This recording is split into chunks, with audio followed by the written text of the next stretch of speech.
Indeed, we welcome back to Binkley our friend Dr. Bill Leonard, the founding dean of the Divinity School at Wake Forest University, and currently the James Dunn Professor of Baptist Studies and Professor of Church History at Wake.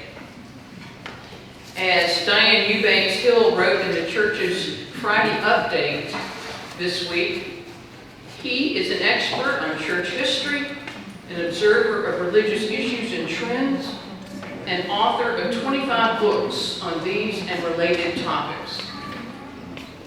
Dr. Leonard, Diane also describes you as engaging and delightful.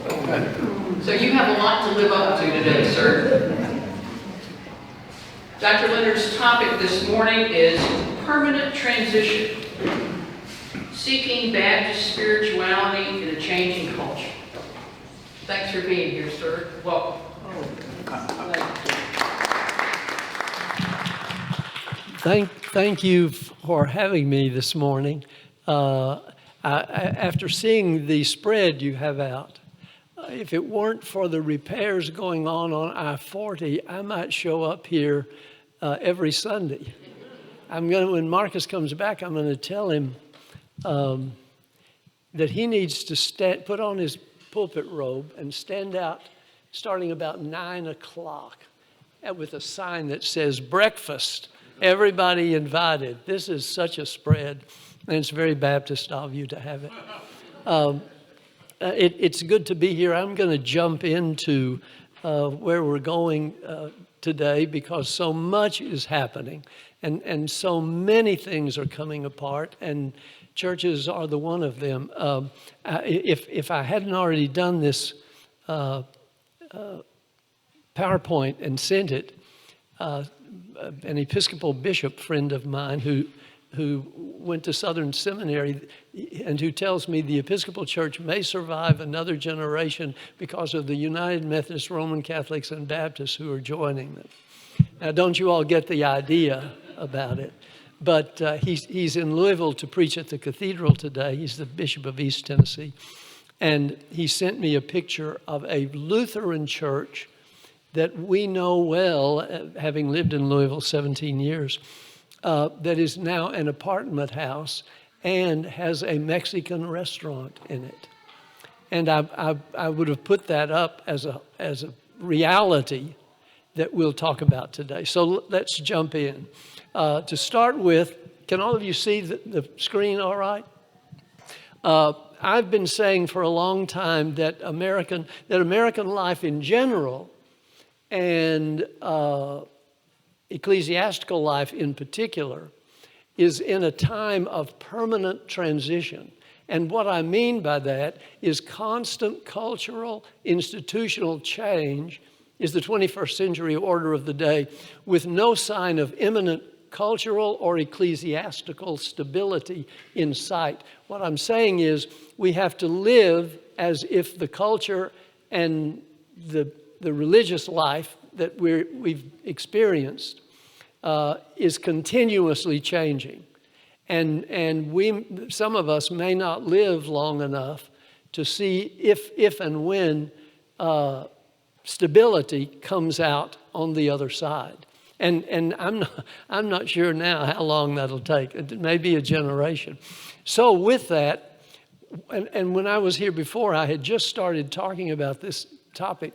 What does the changing sociology of Sunday mean for the church of the 21st century?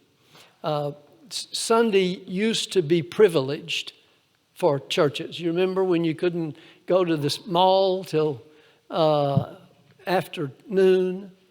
And in Louisville, at least, I think this is true in Winston-Salem, if you went to the grocery store and bought wine on Sunday morning, they said, no, you got to come back at 1 or sit in the parking lot and wait. I don't know which.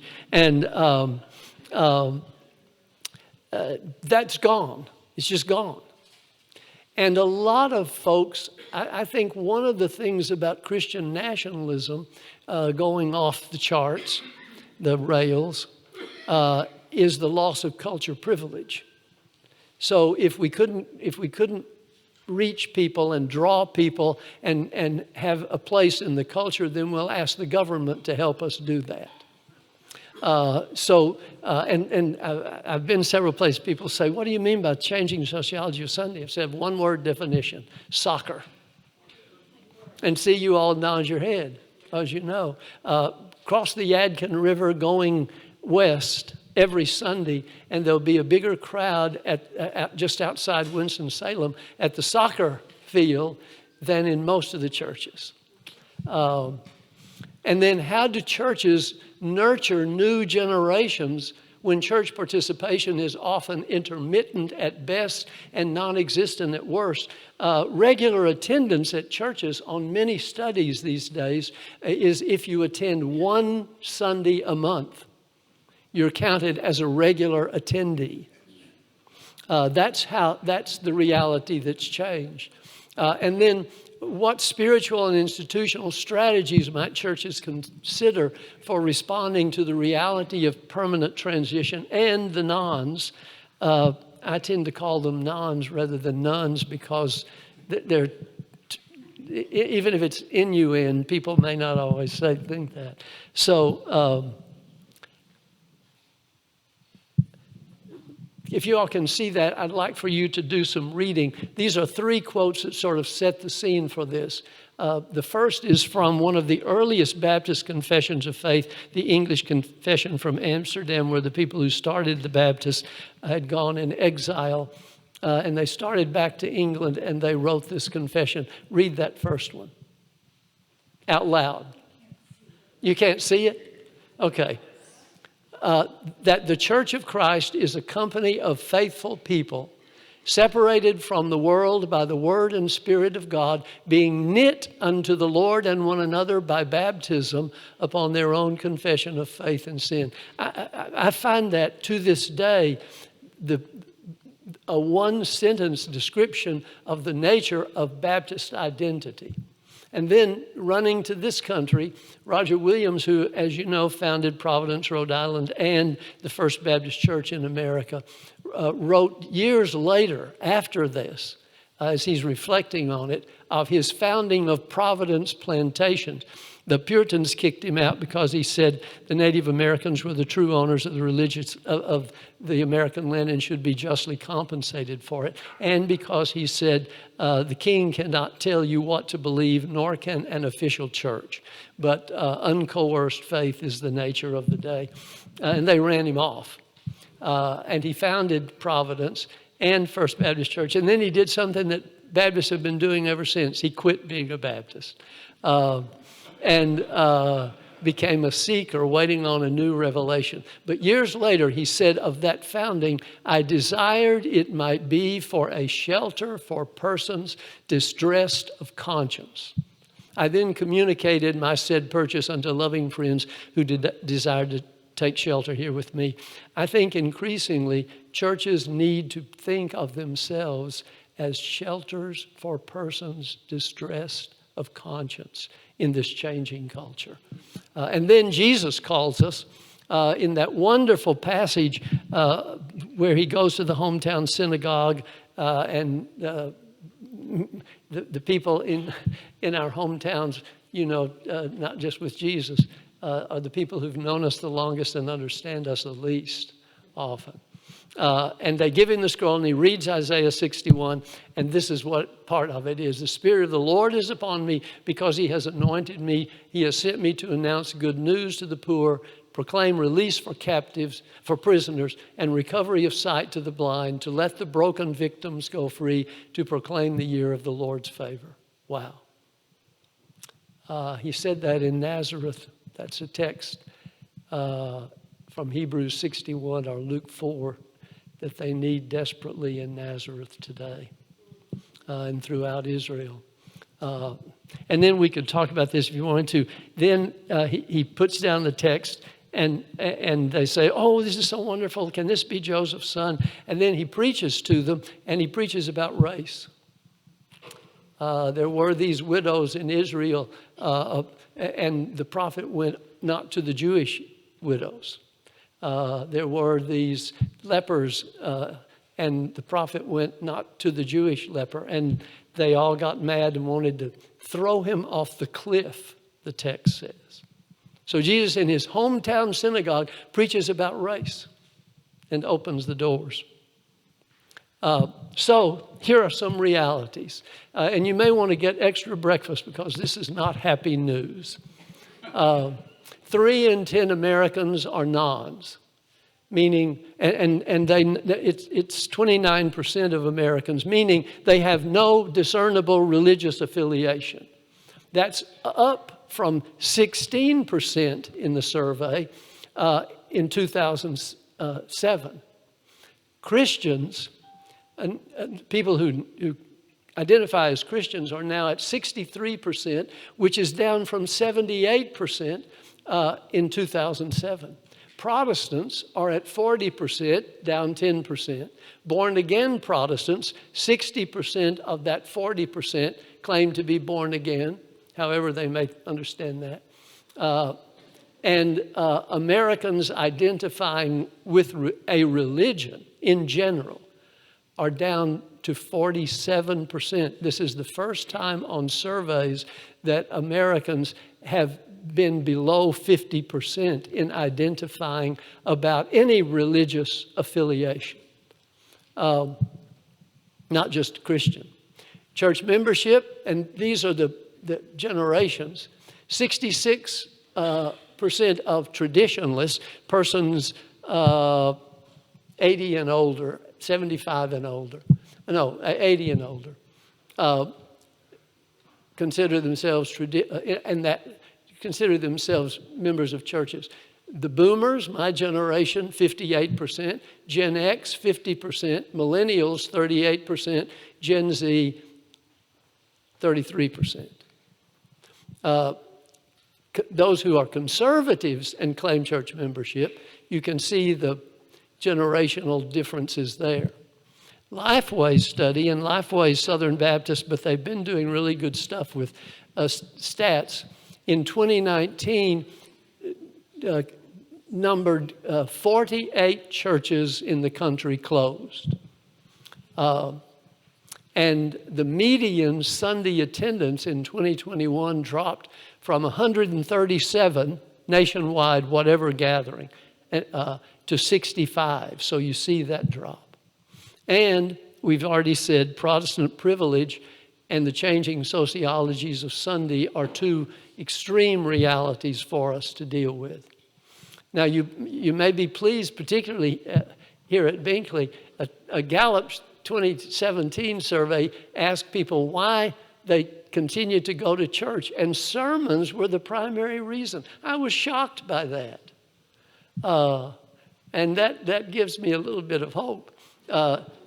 Programs for children and teens was the second. Community outreach, volunteer opportunities, dynamic leaders. And then Ryan Burge, who teaches at one of the Illinois state universities, teaches politics, has a young man who's become the guru for those of us who study social and cultural issues in American religion. And he has a book called The Nones, N-O-N-E-S, that is something of a bestseller. And I kept this quote for you to see. For every old religious person who dies, they are replaced by a younger person with no religion. So while 30% of the overall population are nones, among Gen Z, it's 40%. So these are the realities that continue to increase. And for years in the Gallup poll, they ask about religious affiliation, and the non-affiliated stayed at about 7 to 8, 9% for years. But around the year 2000, it began to make a dramatic increase. And so just about every year in these surveys from Pew and PRRI, we find that those who identify as having no religious affiliation are increasing 1% or so every year. So now, questions, comments here? Yes. So I get it that the young don't attend church, but do they change their minds when they get older or when they have children? That was what we used to say, and it used to happen. It don't happen much no more. And one of the reasons is we're about at least 1.5 and maybe 2 generations from when children were brought consistently to religious institutions. And the decline of Sunday school is an illustration of that. A number of years ago, when I first went to Wake in '96, I was teaching before the Div School opened in the religion department and teaching Religion 101, Introduction to Religion in general. And I started getting emails from students, and I've gotten them from divinity school students too, who said, "You think we know more about the Bible than we do, but we didn't grow up going to Sunday school, and you make references that we don't necessarily understand the background for, so you're going to have to be more remedial with us about these issues." That would be true in literature courses too. Oh, absolutely. No point of reference, Moses. No, just the literary issue of Bible references in Shakespeare and elsewhere. They don't necessarily know. And that was when I began to see that occur. And so to go back, consistent Sunday school attendance by young people is much more intermittent, if at all. Our church in Winston-Salem, we're 26 years members of First Baptist Highland Avenue, which is the oldest African-American Baptist church in Winston-Salem. And several years ago, we were doing a capital campaign to raise money to repair the building. And we had a business meeting about it. One of the deacons got up and said, "Well, I'll tell you one thing we don't need to renovate, and that's the Sunday school rooms. Nobody's coming to Sunday school anyway." And I told him after, "You're a real sociologist of religion for our church." So that reality was evident. So how do we respond? And these are the questions, and you all are doing many of these things, I think. But these are questions I'm asking that churches need to consider in some form or another. One, there was a time when denominations used to pass on identity through their educational programs, through their teaching, through the connection with Sunday school literature and the like. And so for Baptist, United Methodist, Presbyterians, etc., the denomination helped inculcate identity. That's pretty much gone as denominations have declined and as the connection with people, as we've said, narrows. So it seems to me each congregation needs to ask, who are we as the body of Christ? Each congregation now has to figure out what is our identity now, what has it been, what is it now, and what do these trends mean in terms of what the identity will be for the future. And within that is, as a community of faith that claims the Baptist tradition, you know, this whole issue of whether we keep the Baptist name or not. Right of center churches, many of them with a mega church emphasis. I've had some of their preachers tell me Americans aren't interested in, this is the quote, brand name religion. So many of them, the first time I heard that Saddleback Church in California was a Southern Baptist, I got online and looked, and it took me at least 2, maybe 3 clicks on their webpage to find their Southern Baptist identity. So that was on the more conservative side. On the left, it's that every time we tell people we are Baptist, they think we're following Jerry Falwell or Donald Trump or someone. So there you have it. And so visiting this name, but if you drop the name, then how will you pass on identity that you help shape? If you're not going to call yourself Baptist, which has the term has a history to it, then how are you going to identify that history if you continue the kind of Baptist ideals that may be shaped, that you want to keep at least?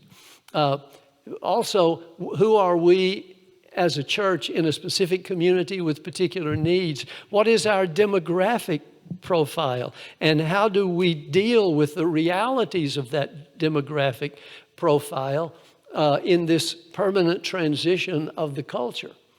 And then what are the resources that we have for continuing ministry or the lack thereof? Because as congregations decline, the resources to expand ministries become more problematic often. And then what is our collective sense of the meaning of the gospel and the way in which we pass on a sense of spirituality in our worship, in our teaching, in our ministry, in our community action? And then I think it involves renew or consider adopting a manageable mission statement. You may have to revisit the mission statement again and again. Our church in Winston-Salem has a church covenant, and we every Sunday, first Sunday when we have communion, we read the covenant before we have communion. And I never feel, you're shaking your heads, you all do that too? Wonderful. I'll get my gold star out here for you somewhere. That's not common in churches, and I never feel as Baptist and maybe as Christian as when we read that. And we had a pastor who, when I first went there, had us stand and read to each other, directly into each other's faces. And we don't do that anymore, and I miss it, because it was something powerful about not just reading in the whole congregation, but to particular individuals that was a covenant with individual direction. Comments, questions? Yes? Is it possible to keep the Baptist theme going without displaying it on the sign in front of the church? So maybe you can get some people that... Yes. Yes. Myers Park Baptist in Charlotte, where I have preached consistently since 1983. And they wheel me in once a summer now still. They're right in the midst of that. So you might have a look at their webpage. And they had me come, this was a couple of summers ago as they started talking, for the reasons we said, talk about Baptist identity and what they would do. My favorite example is River Road Church in Richmond, Virginia, which for years said River Road Church, and then underneath parenthesis, Baptist. And when the old SBC was intact and so was still in it, they got beat up all the time. It looked like it was apologizing. Well, it is in points now. We're sort of apologizing. So I've sort of recommended if you want to keep the Baptist identity, make it parenthetical. Would be one way. But that's what I'm saying. If you just, I think Myers Park is considering, and don't tell them that I told you, Myers Park Community Church. I've heard that from a couple of churches, not just, Myers Park Church, but to say something about reaching out to the community. So, yes, but your question's important, because then you really have to decide who you are and find a way, like a mission statement or a covenant, in which each generation of the church has some historical understanding of who you were, who you are, and why you're doing what you're doing. That gets passed on, or it'll get lost so easily. Anybody? Yes? as trying to continue the 1611 original, or Roger Williams speak, the church, would you consider us trying to reform, or are we trying to be progressive? I mean, what would you call yourself to distinguish yourself from the evangelical, incredibly conservative political party Baptist, even though you're embracing the original concept of Baptist? I mean, who will understand it? I mean, if you put a mission statement, they'll have to read the mission statement. Yeah. Before they know. Can you give a kind of shorthand as to identity? Well, you just made me think of this, and I hadn't before. You know, when Gardner Taylor and Martin Luther King Jr. came out from the National Baptist Convention, they were unashamedly saying, we are the Progressive National Baptist Convention. And that could be an option. Myers Park Progressive Congregational Church, or Progressive Baptist Church. Yeah, I think that would say it straight up. Yeah. So I'm constantly answering that question. Yes. They'll say to me, you're a Baptist, man. Sure. Did you vote for Trump? And no, it has nothing to do with my politics. You know, and so that's that thing. That's the general thought, you know. That's a very good and wonderfully simple, and I mean that in the best sense. You make me think. My grandmother in Texas, I am native Texan, and my grandmother was a member of the Fundamental Baptist Church in Decatur, Texas, which was different from First Baptist, which was SBC. And they had a big neon anchor out in front that flashed "Jesus Saves" 24/7. So you all could get a neon sign of some sort that says, you know, progressive. Maybe the SBCs need to qualify their Baptists. Oh, they do for sure. And thank you. I'll say Ryan Burge also just this year had done so many studies on the SBC that he's now saying that the Southern Baptist Convention is declining at a more rapid rate than any denomination in American history has done. In that decline, are people who are leaving, or are they just reforming, or? No, people are leaving or not joining. And part of that is, and this is another whole thing, the Southern Baptist Convention, like the Republican Party, has shaped a base.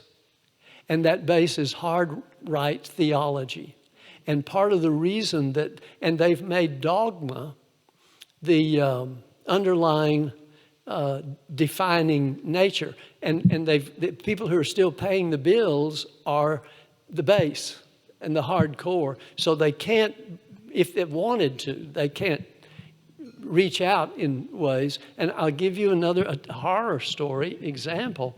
First Baptist Church, Jacksonville, Florida, which used to have 30,000 members and last count was down to 10,000, used to own a whole block of Jacksonville, Florida, and they've been trying to sell all but one segment of that for years. I think they may, I don't know if they've sold it as yet, but their pastor this year sent out a note to all church members and said, here is our oppositional statement to homosexuality, use that term.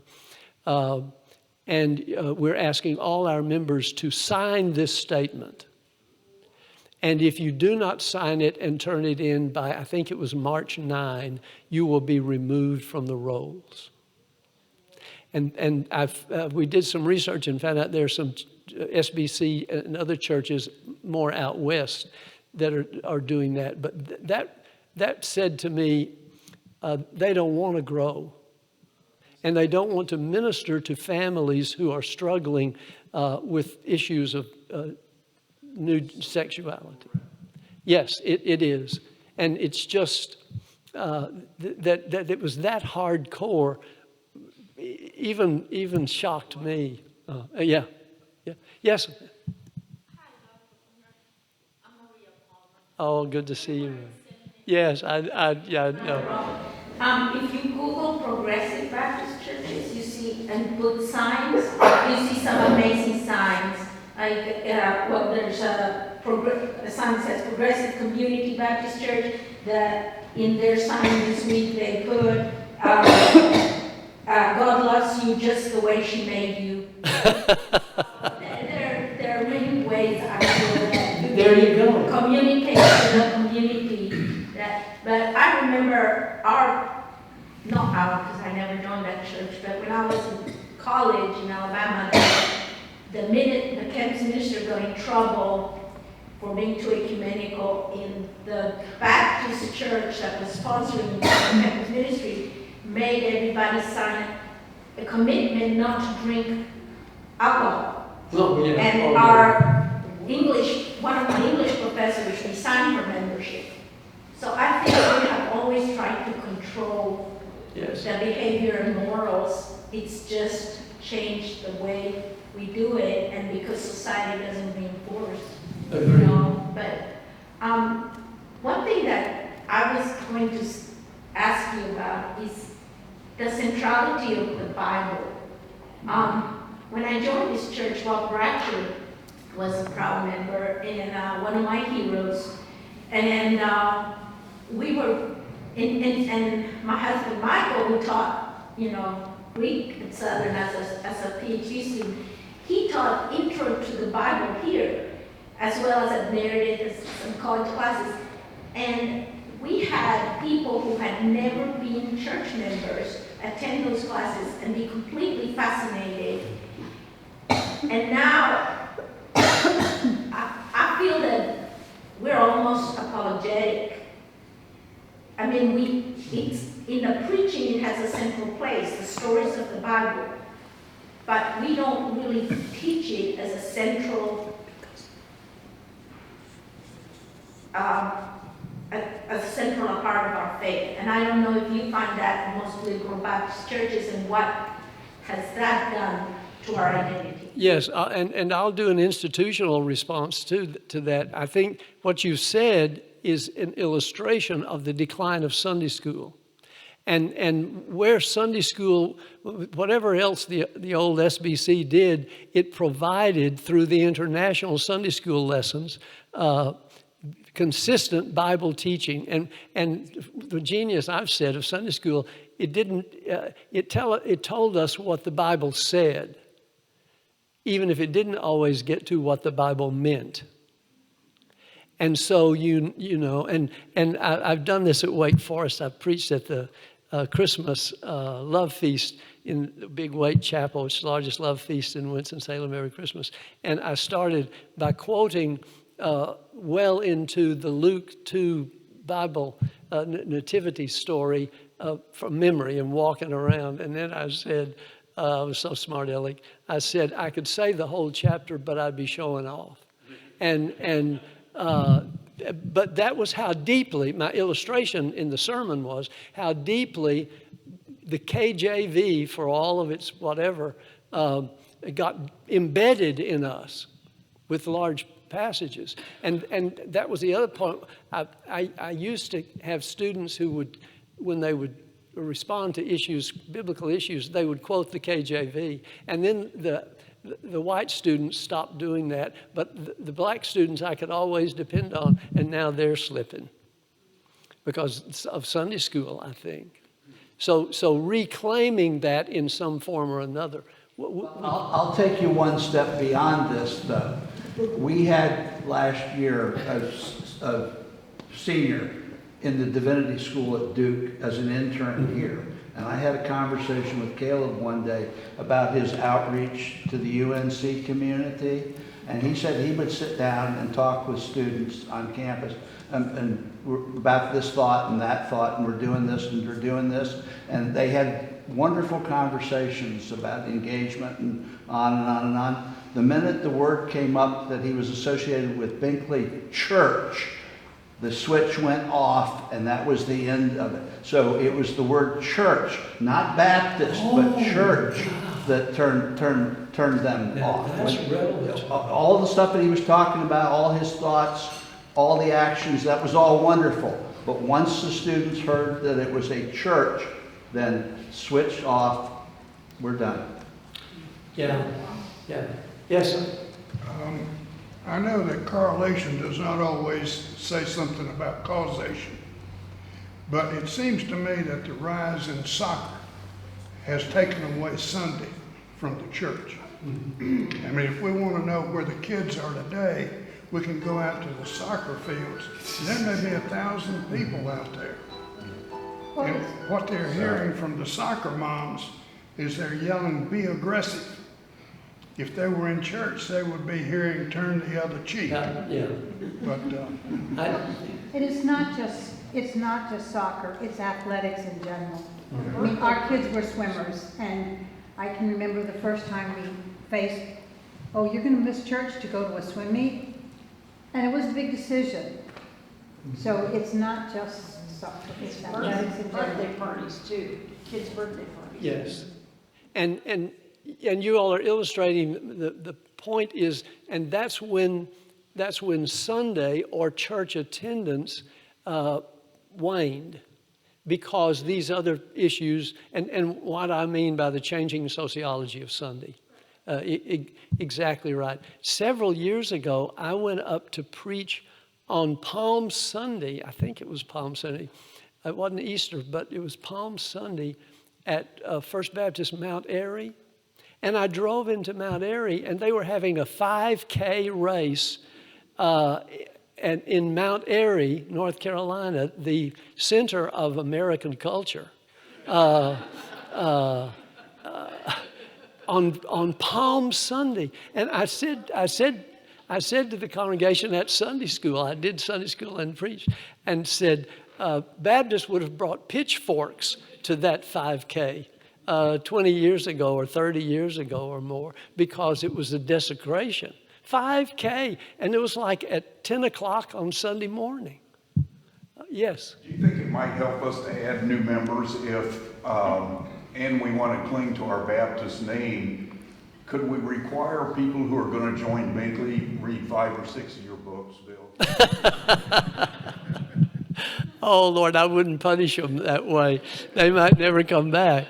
But this is not a commercial, it's just to tell you, the University of Georgia Press is publishing a new book for me, and it's called Appalachian Mountain Christianity, The Otherness of Spirituality.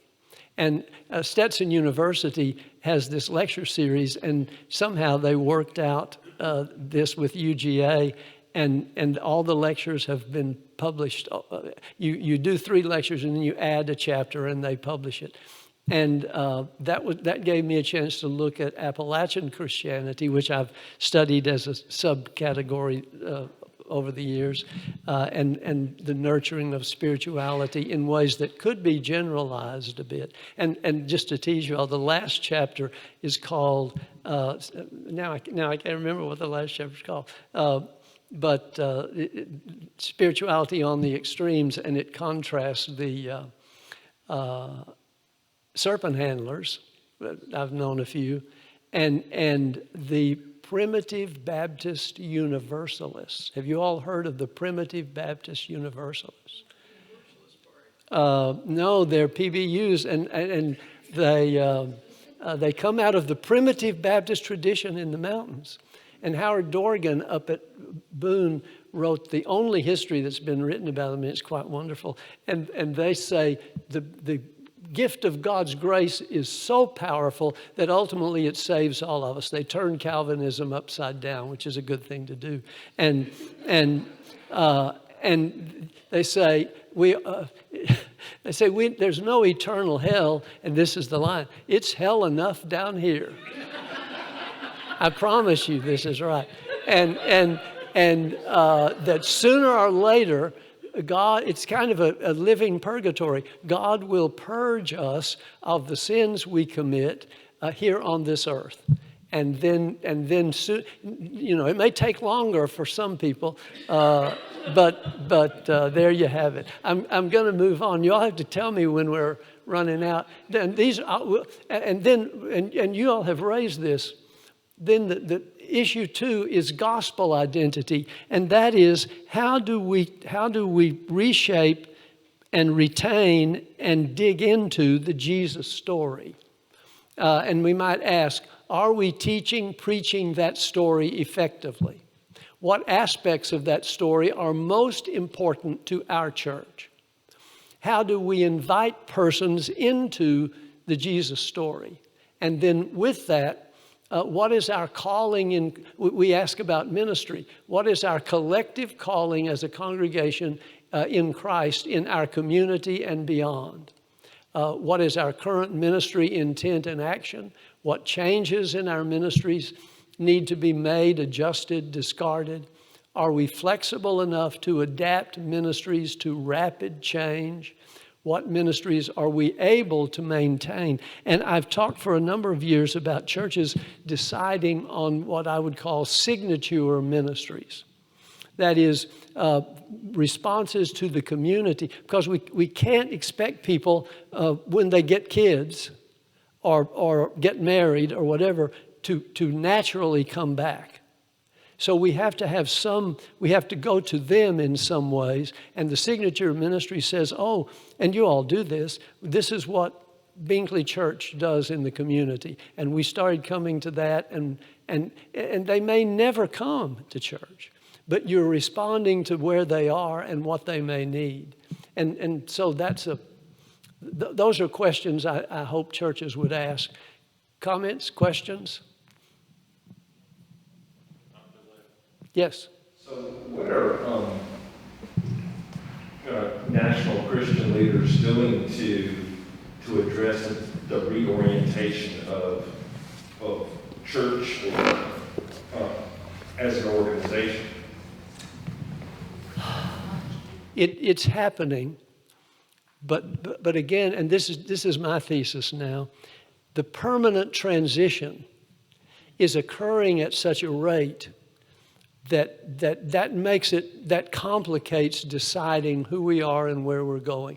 And the Assemblies of God, the last study I saw, is really the only one of the major American denominations that is showing some growth. And that growth has been declining with the assemblies, even in more recent surveys.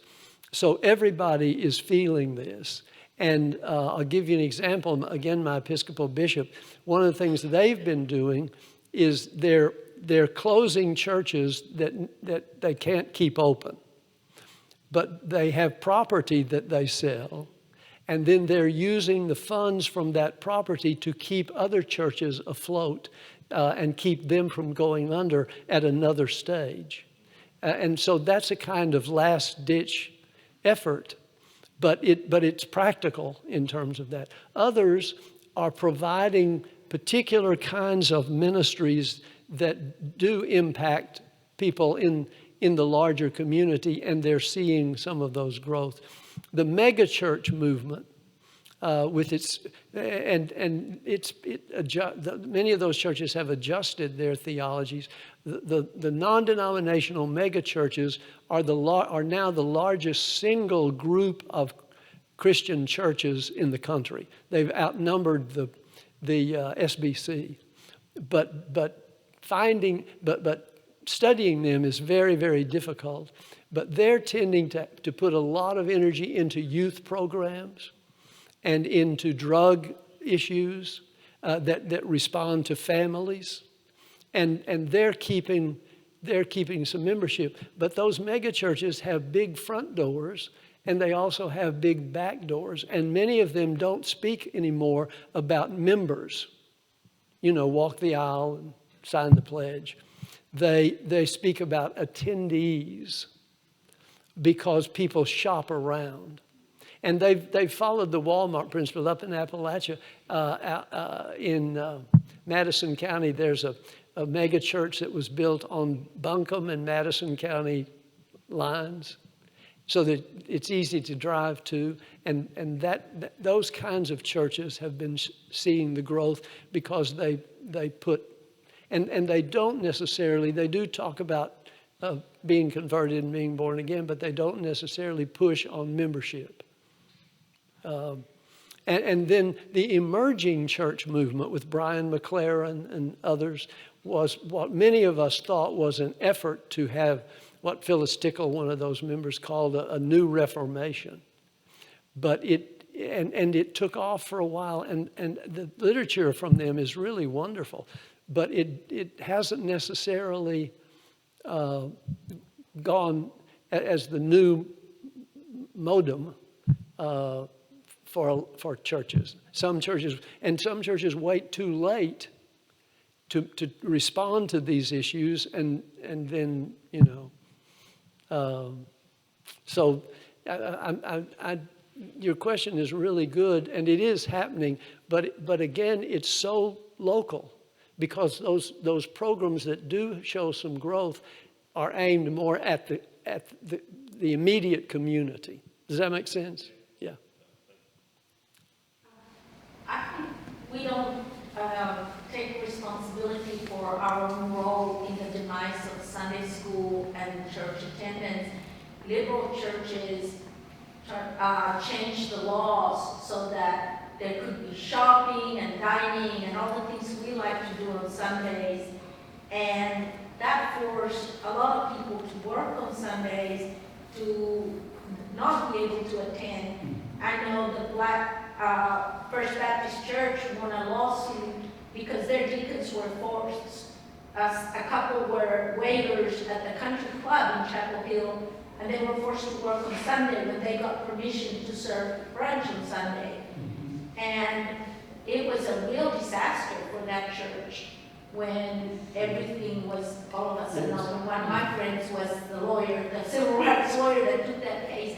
So we have had a role. And your point's well taken, because that's along with soccer, that's another example of that changing sociology of Sunday.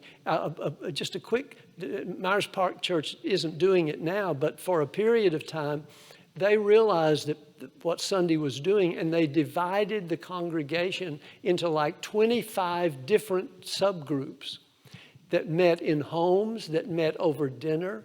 They have a pub theology group that met. And they just did a book that I wrote a chapter for on how to have pub theology and the questions to ask out of discussion. And that worked for a while. And they found that younger families wanted Sunday school because they had care and care for their children. So the younger families often were the ones who responded to, but I'm guessing until their kids got to be soccer age, and then and they gave it up because and again, that's one of my quick points. You have to start a program and see how it works, and then be willing to let it go if it's not working, and try something else. And that's really the kind of, it's not static in these various ministries. So, yes? Somebody relatively new here, but what keeps me coming, besides the fact that I want to stay married, is what goes on here. Yes. So the trick, from my perspective, and I got laughed at when I said it, there are hundreds, maybe thousands of new people moving in within sight of this church. Yes. And if those people could be exposed to what's going on here, they would come here. The label is not important. The label may keep people from showing up the first time, but as a Yankee Jew, it doesn't bother me at all. It's what goes on here, and the people and love that's in here in this place is just amazing. That's an extremely important point, and thank you, because I haven't been here in a while, or to Chapel Hill in a while, and coming off I-40, I was astounded. And thank you, the Lord Jesus knew that you were going to say this, because I wanted to I wanted to make that point with you all. Finding ways to respond to this, and this is a simplistic one, but that's part of my illustration. Invite them to brunch, and say we're going to talk about X, Y, and Z. We'll talk about the opioid crisis, or that would reach out pastorally to people in this community. Well, that has happened somewhat. I just want to say this with our Black Lives Matter vigil, which is now fourth Saturday of every month, but used to be for a while every Saturday. Folks, correct me if I'm incorrect, but we've had folks who've come to Binkley because they thought, what is going on out here? A Black Lives Matter vigil in front of a Baptist church. I got to go find out. And some of those folks have stayed. Just an example of the same, Black Lives Matter brunch. I mean, but in terms of people who are in need of community and also appreciate justice, a justice-focused community, regardless of the label. Well, some people have found us because they needed pumpkins. That's right. That's right. There you go. We have 1,000 pumpkins out here today. There you go. Thank you. Right here. Oh, I need to buy one before I go. My spouse was just talking to me about that yesterday. You have a few more minutes, Dr. Leonard. Would you have any? We have about 5 minutes. I wanted to finish. You all have been wonderful because we did cover the material. I wanted you to read these two quotes, and I'll read them to you. But what I call them were gospel-related reflections for permanent transition in our chaotic times. And one is from Dietrich Bonhoeffer, whom we all ought to be reading these days. And then from Harvey Cox, God love him. And the Bonhoeffer, this is from 1945. It is true that there is a silly, cowardly kind of optimism which we must condemn.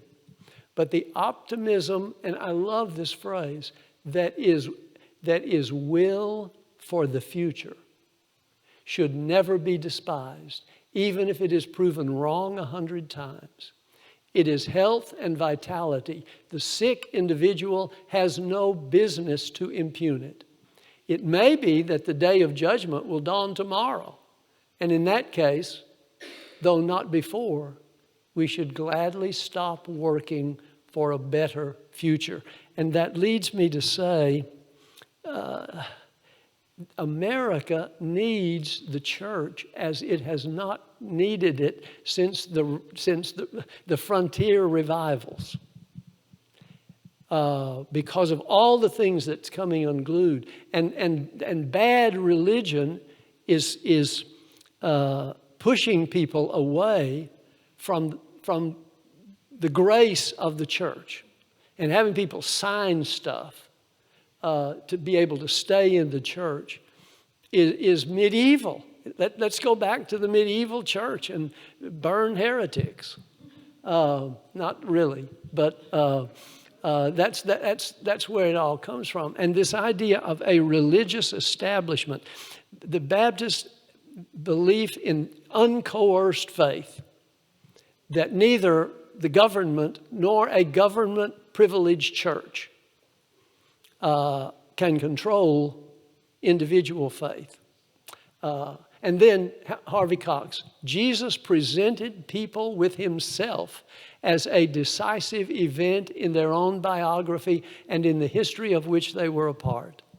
In the context of this new event, both Jesus and the apostles issued a summons to respond. This summons was always highly specific, especially with Jesus.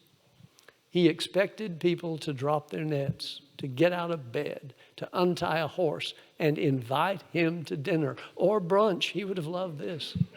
No one could doubt either that something momentous had occurred or that something quite definite was required of them.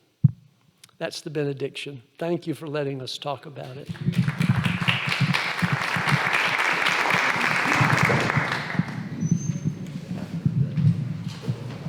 More, Dr.